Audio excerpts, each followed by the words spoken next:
Russell viper সাপ চলে আসছে মাননীয় স্পিকার।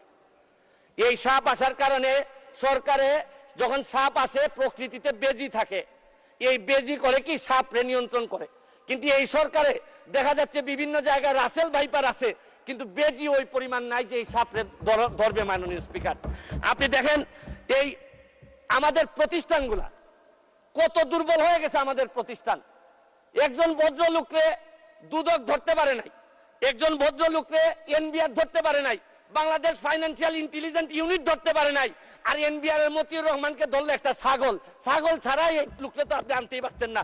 ছাগলের কাণ্ড হওয়ার কারণে আর ফেসবুক ভাইরাল।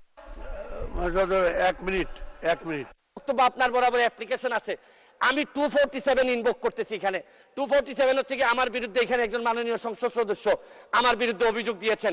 আমার আত্মপক্ষ সমর্থনের সুযোগ দেওয়ার জন্য, আমি সময় দেওয়ার জন্য আপনার কাছে দাবি জানাচ্ছি।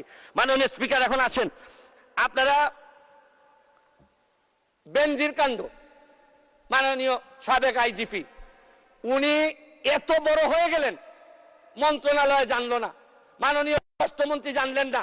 এই বাচ্চাটা এত বড় হয়ে গেল, আর কিছুদিন সুযোগ পাইলে পুরা গোপালগঞ্জ কিনে ফেলতেন এই বেনজির সাহেব। তারপরে এইটার দায় এই মন্ত্রণালয় এড়াইতে পারে না। মাননীয় স্পিকার,